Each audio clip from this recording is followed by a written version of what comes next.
and it's costing us now. And this report is confirmation of that. Jack and Jack. Yeah, hey, Jack, hang on for one second. I just want to say something. We're not apologists for Russia. It's run by the KGB. It's a kleptocracy. They're bad guys. They got nuclear weapons, and they're always trying to cause trouble. That being said, when you've got to weigh and measure and kind of set priorities, that the CCP is an existential threat. It's probably the greatest enemy we've ever had with the greatest number of resources, and we've allowed them to infiltrate.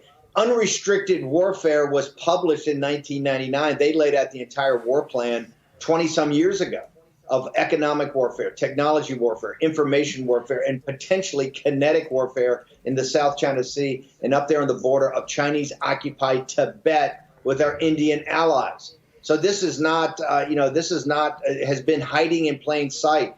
And the intelligence apparatus should have been on this, but they willfully looked the other way, and they built Russia up to be 10 feet tall. Russia's not 10 feet tall. It's in a demographic death spiral. It doesn't make one product in the world in technology anybody wants. It's got some natural resources that, guess what? Our German allies are in business with them on natural gas and others, right?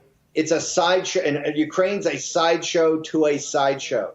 The main event, the main thing is the Chinese Communist Party. This report today, and Raheem's exactly right. This is called Ben Smithing. I say, we were all over this. You put this report out that really highlighted it. Posobiec, tell us how phony this thing is.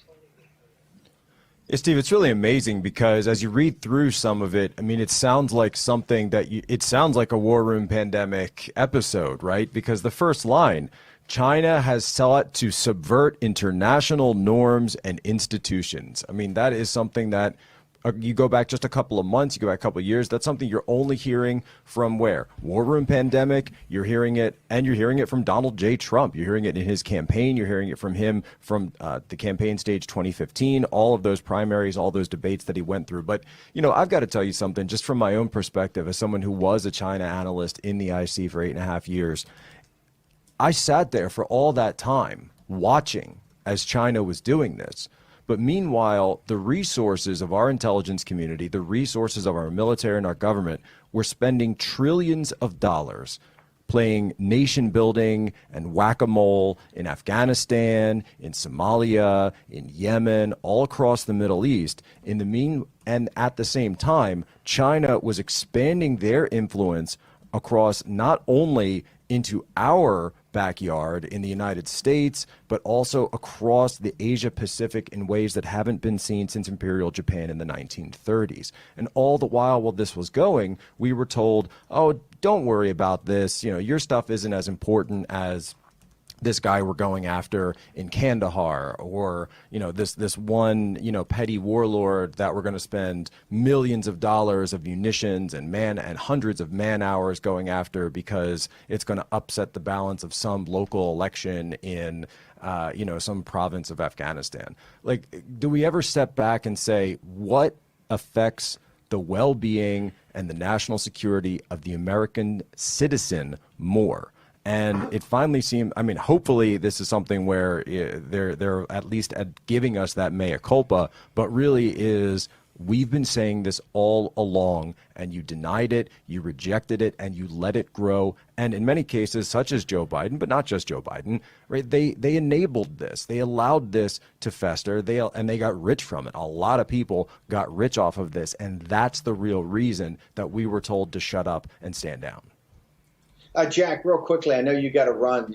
You've given us an overtime segment here. You're a naval intel officer. You've been there for 8 years. You were there really working the problem. If you had to make a recommendation right now to the nation, not to the Republicans or Democrats, but what you think has to happen here with the intel's engagement regarding the Chinese Communist Party, what would you recommend?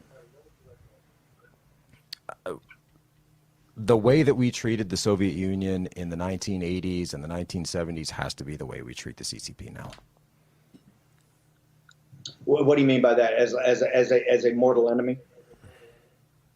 Well, as someone where we spend the bulk of our funding, right? Everybody knows that in the intel game and in the military game, DoD acquisitions, it all comes down to funding and prioritization of funding, right? Why is it that certain ops get more funding than others, why certain centers get more funding than others, right? It's because of prioritization, it's because of Congress, and that's actually where these reports work. So I would go to the China centers and I would be there and say,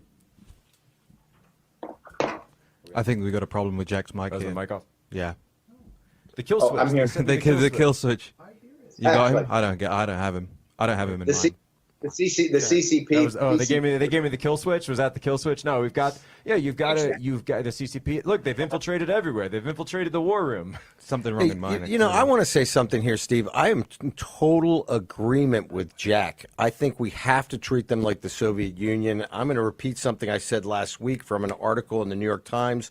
Trump is wrong about TikTok. China's plans are much more sinister. Written by Yi Zhanglian, the former Hong Kong Economic Journal chief editor.